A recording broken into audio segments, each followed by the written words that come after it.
Hola, solo soy Pau y te tengo un nuevo video. Ok, antes de empezar con el video quiero decirte que este grupo, el grupo C, es el último de los trastornos de la personalidad y si tú no los has visto te los digo aquí en la parte de arriba. Y recuerda que en esos videos también hemos presentado ejemplos de los posibles trastornos que se presentaron en algunas personas. No les voy a mentir, la verdad fue súper difícil poder encontrar algún cast sobre estas personalidades, por lo menos la que yo tenía pensado elegir principalmente, que es el trastorno de la personalidad obsesivo-compulsiva.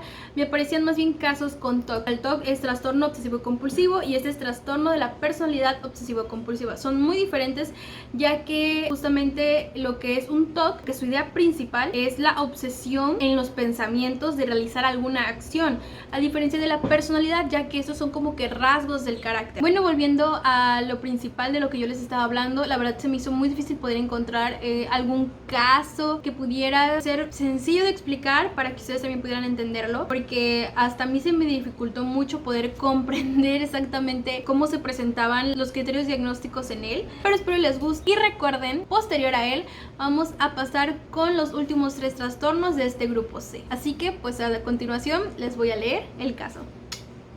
Necesito aclararles algo antes de iniciar con el caso. Como les dije, fue muy difícil poder encontrar un caso que tuviera pues información nueva, reciente, actualización, noticias, imágenes, videos, y entonces tuve que recurrir a los textos, o es decir, a libros que son especialmente de casos que se utilizan para el repaso de pues el personal de salud mental. Así que pues encontré una sección que por cierto les voy a dejar también en la cajita de descripción. Ahí ustedes van a poder corroborar el nombre del caso completo. Al ser casos que los doctores o psicólogos han vivido, o sea, casos reales, éticamente no les está permitido dar el nombre, así que a veces se utiliza un alias, o en este caso no se nos menciona el nombre completo de nuestro paciente, a decir verdad se omite. Así que por esa situación decidí colocarle un nombre y ahorita que se los narre pues van a poder conocerlo. Como les mencioné, pues no hay recursos, no hay imágenes, de manera que yo les pueda ilustrar por completo el caso correctamente, pero pues aún así ustedes van a poder tener apoyo visual, de manera que pueda ser sencillo de explicar y al mismo tiempo de entender.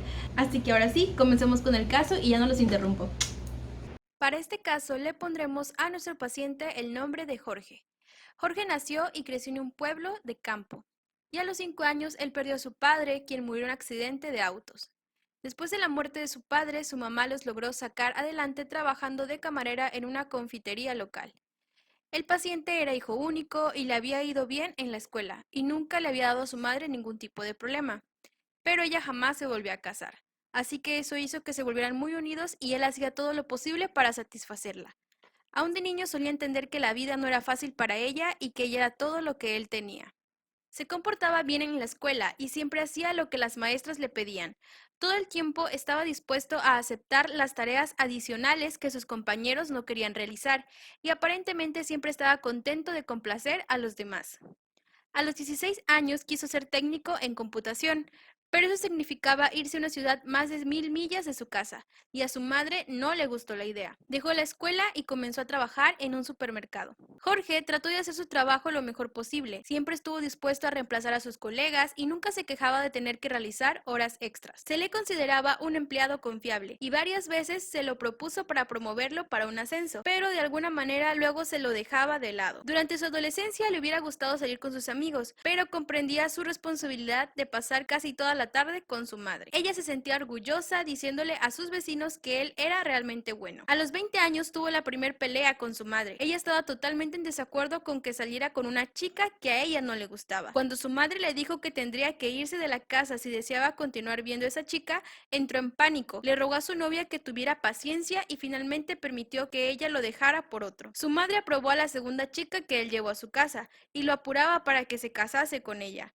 aunque él personalmente no le entusiasmaba la idea. Cuando su esposa lo abandonó 2 años más tarde, se sintió destruido y volvió a vivir con su madre. Ella murió poco tiempo después de un ataque al corazón. Desde entonces, el paciente fue hospitalizado varias veces por depresión, generalmente solo por 1 o 2 días. Se hacía atender por un psicoterapeuta 2 veces por semana y le pedía a su asistente social que lo aconsejara acerca de las cosas más triviales casi todos los días. En una ocasión, Jorge, ya con 30 años de edad, tuvo que ser hospitalizado en la sala de emergencias psiquiátricas, por un asistente social. Él la había contactado en medio de la noche diciéndole que no podía más con su vida y que entonces él planeaba quitarse la vida por medio de un suicidio. La asistente social explicó a los médicos de guardia que su paciente vivía solo y que ella no se sentía capaz de ayudarlo y que su psicoterapeuta estaba de vacaciones, así que decidió que debían internarlo. Jorge estaba retraído y tenso y pidió disculpas por los problemas que estaba causando. Se relajó cuando le dijeron que podía permanecer en el hospital y no tuvo objeciones cuando se le indicó la habitación que por el momento debía compartir con 3 pacientes mayores. Después de haberlo internado,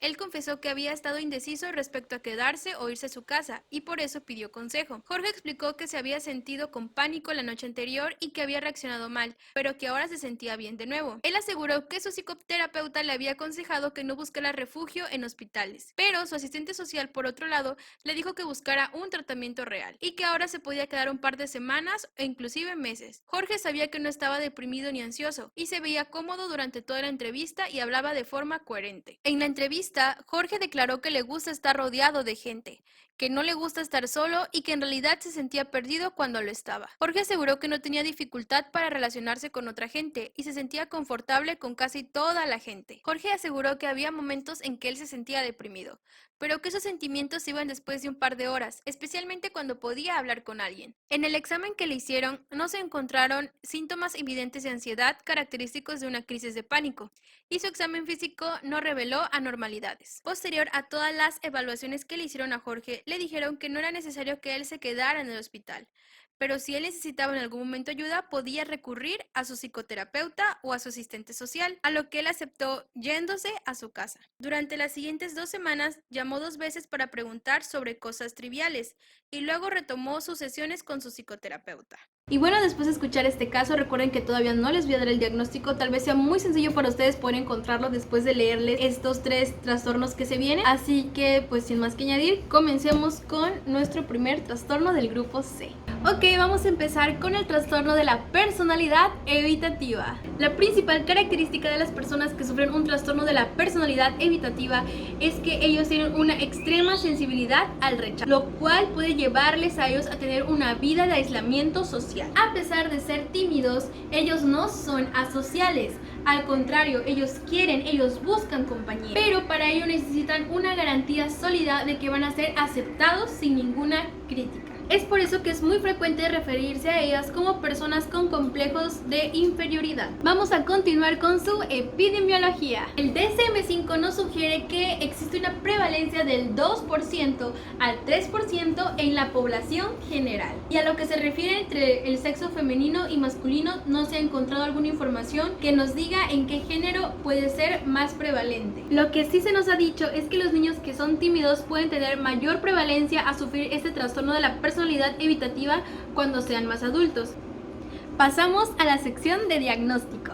En las entrevistas que se le han realizado a este tipo de personas, se ha encontrado que su aspecto más llamativo suele ser la ansiedad que ellos presentan ante el entrevistador. Ellos también suelen tener un estado de nerviosismo y de tensión. Son tan vulnerables a los comentarios y sugerencias del entrevistador que cualquier aclaración o información ellos lo toman como una crítica hacia su persona. Pasamos a la sección de su cuadro clínico. En el cuadro clínico se nos vuelve a hacer énfasis sobre que la característica principal de esta persona suele ser su timidez, al igual que la hipersensibilidad del rechazo de los demás hacia su persona. Las personas que sufren este trastorno desean la seguridad y la calidez del compañerismo, pero suelen justificar la evitación hacia las relaciones por el miedo a que alguno de ellos lo critique y critique su persona. Cuando empiezan alguna conversación, ellos expresan mucha inseguridad de su parte, ya que ellos no confían en sí mismos, lo cual al momento de seguir desarrollando la conversación suelen decir cosas muy poco acertadas de acuerdo al tema que se esté tratando. Y esto lo que les lleva, haciendo un círculo vicioso, es sentir aún más inseguridad de que no son capaces de poder llevar una buena conversación. Esto nos lleva al siguiente punto, que es el miedo a hablar en público, ya que ellos se muestran muy hipervigilantes ante las críticas o el rechazo de los demás. Como les mencioné en el apartado de diagnóstico,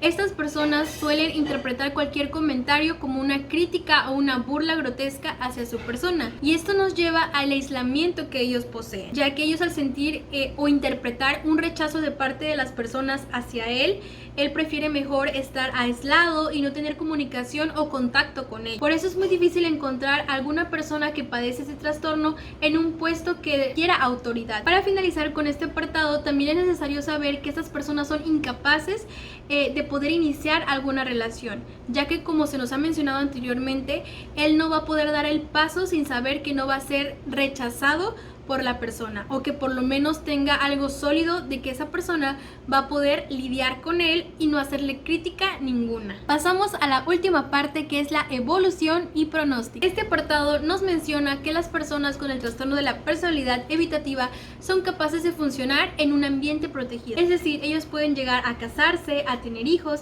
e inclusive pueden convivir con toda su familia, pero si falla este sistema de apoyo, ellos suelen ser propensos a tener depresión, a tener ansiedad y a poseer cólera. Y para finalizar esta sección, se nos menciona que estos pacientes pudieron tener anteriormente algún indicio de fobia social, o tenerla o llegar a desarrollarla con el paso del tiempo. Y concluimos la personalidad evitativa con algunos criterios del DSM-5 que a continuación colocaré en una imagen.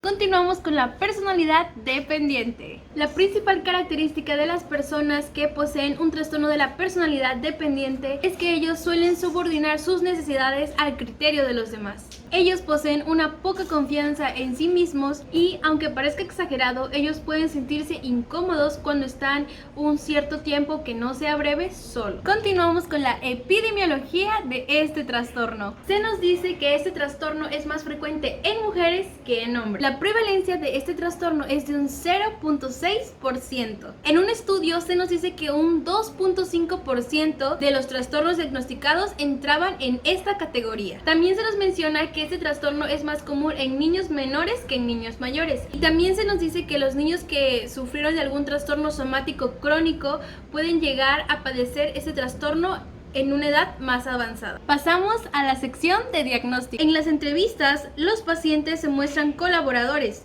intentan cooperar, acogen bien las preguntas específicas y buscan que el terapeuta les oriente.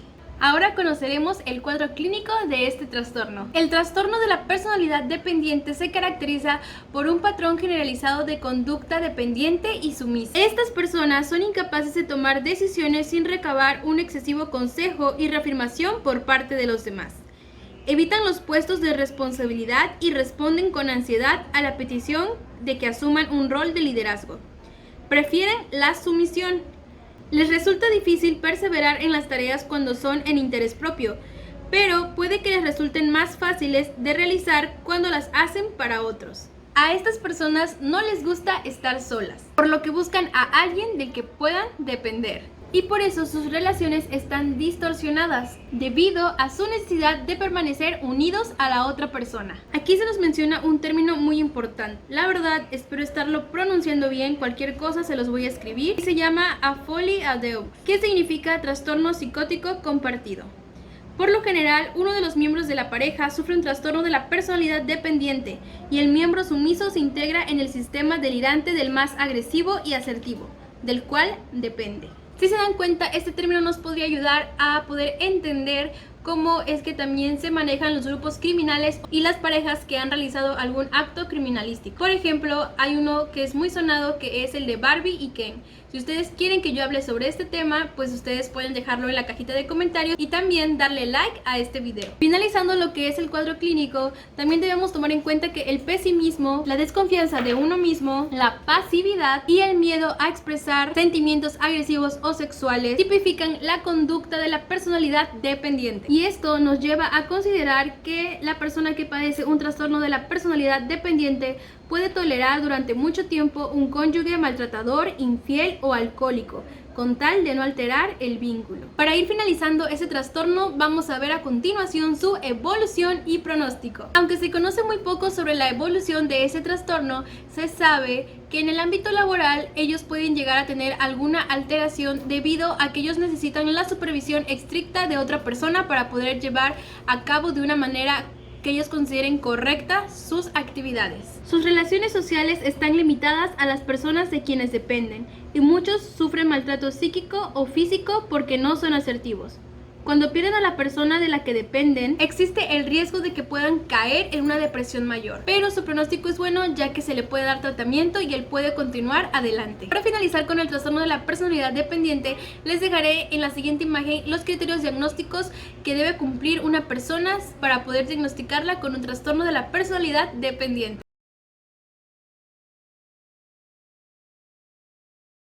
Empezamos con el trastorno de la personalidad obsesiva compulsiva. El trastorno de la personalidad obsesivo compulsivo se caracteriza principalmente por la restricción emocional, la conducta metódica, la perseverancia, la obstinación y la indecisión. Su característica esencial es un patrón dominante de inflexibilidad y de perfeccionismo. Para continuar tenemos la epidemiología del trastorno. La prevalencia de este trastorno oscila en un 2% a un 8% en la población general y suele ser más frecuente en hombres que en mujeres, y también puede ser aún más frecuente en los niños mayores que en los menores, pero no hay que alarmarnos. Realmente las personas que tienen una mayor prevalencia para padecer este trastorno son aquellas que tienen a sus familiares de primer grado afectados con este trastorno de la personalidad. Un dato muy interesante es que los pacientes que sufren esta enfermedad en su infancia pudieron haber tenido una disciplina muy rigurosa. Vamos a proseguir con lo que es el diagnóstico de la personalidad obsesiva compulsiva. Las personas que padecen este trastorno tienen un comportamiento rígido, formal e inflexible. Utilizando un poco de semiología, podemos decir que estas personas no tienen un afecto aplanado ni embotado, más bien lo tienen restringido. Como carecen de espontaneidad, se les puede describir a ellos como unas personas serias. Estas personas pueden mostrarse ansiosas cuando pierden el control de la entrevista. Sus respuestas a las preguntas suelen ser detalladas. En semiología, esto puede clasificarse como prolijidad, que quiere decir que el paciente no es capaz de distinguir lo esencial de lo accesorio. Los mecanismos de defensa que utilizan son la racionalización, el aislamiento, la intelectualización, la formación reactiva y la anulación. Proseguimos con el cuadro clínico de este trastorno. Las personas que suelen padecer este trastorno suelen estar muy preocupadas por las reglas, por las normas, por el orden, la limpieza, los detalles y por conseguir la perfección. Estos rasgos explican la restricción global de su personalidad. Ellos suelen ser muy limitados en lo que respecta a sus habilidades interpersonales. Suelen ser formales, serias y carecen del sentido del humor. Debido al miedo que ellos tienen de cometer un error, suelen mantenerse distanciados de ciertas relaciones personales que pueden llevar a ponerlos ansiosos respecto a no cumplir las expectativas que ellos creen que son correctas. Es frecuente que tengan un trabajo estable y que estén casados, pero eso sí, tienen muy pocos amigos. Y cualquier cosa que amenace con romper la rutina de sus vidas puede desencadenar una fuerte ansiedad, que se puede encontrar estrechamente vinculada, por otra parte, a los rituales que imponen a sus vidas y que interpretan imponer a los demás. Esto quiere decir que ellos no solo intentan controlar su propia vida, sino que quieren mantener un orden en la vida de quienes lo rodean. Para ir finalizando, tenemos a su evolución y pronóstico. La evolución del trastorno de la personalidad obsesiva compulsiva suele ser variable e impredecible. Los pacientes que sufren esta enfermedad pueden llegar a desarrollar obsesiones y compulsiones, es decir, ellos pueden llegar a tener un trastorno obsesivo compulsivo, que recuerden es muy diferente a un trastorno de la personalidad obsesivo-compulsivo. Algunos adolescentes con trastorno de la personalidad obsesiva-compulsiva se transforman en adultos cálidos, abiertos y cariñosos, pero en otros casos el trastorno puede ser el precursor de la esquizofrenia o décadas después y exacerbado por el proceso de envejecimiento de un trastorno de depresión mayor. Las personas que padecen este trastorno pueden prosperar en cargos que precisen un trabajo metódico, deductivo o detallado, pero eso sí, suelen ser vulnerables a los cambios inesperados y sus existencias pueden ser vacías. Y concluyendo, se nos hace mucho énfasis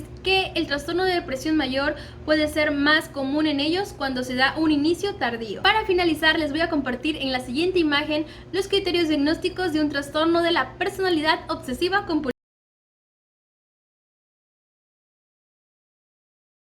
Finalmente, finalmente concluimos el grupo C de la personalidad y quiero tomarme el atrevimiento de decirle a ustedes felicidades, ya que también ustedes están siendo informados sobre este tipo de información. Y como les dije, si ustedes en algún momento creen conocer a una persona así o creen ustedes sentirse identificados, es muy importante que ustedes acudan a un profesional de salud mental de manera que él pueda orientarles y poder resolverles todas sus dudas. Antes de dar el diagnóstico del caso que vimos al principio, me gustaría compartirles algo. Hace unos días una seguidora me contactó por mis redes sociales y me pidió ayuda, ya que ella sentía que esta cuarentena la estaba abrumando. Yo le expliqué que yo todavía soy estudiante y que bien yo podría atenderla, pero no le ofrecería un servicio correcto como lo puede hacer alguien que ya tiene el conocimiento suficiente para poder tratar el tipo de problema que ella iba a presentar. Entonces lo que decidí fue contactarme con mi profesor y también jefe en el centro de apoyo familiar en el que yo trabajo, que se encuentra en Montemorelos, Nuevo León. Y él me proporcionó un link donde ustedes pueden contactar o pedir ayuda psicológica. Pero es muy importante que ustedes cuenten con lo siguiente: una buena conexión a internet y por supuesto tener a su alcance su celular, su computadora o su tablet, de manera que ustedes puedan ingresar al link. Y por supuesto este recurso es gratis. Si te preguntas quiénes van a estar detrás de este servicio gratuito, bueno, pues la Iglesia Adventista del Séptimo Día junto a la Facultad de Psicología en Montemorelos, es decir, la universidad donde yo estudio, crearon este acceso gratuito a cualquier persona que necesite un apoyo psicológico o que se encuentre en medio de una crisis. Así que independientemente de lo que hemos estado tratando en este canal, si tú en esta cuarentena te has sentido abrumado, angustiado o temeroso, o conoces a alguien que esté pasando por una situación difícil y que por cuestiones de la cuarentena no pueda salir o pueda contactarse con algún profesional de salud, puedes tú compartir esta liga de manera que todos podamos estar bien emocionalmente.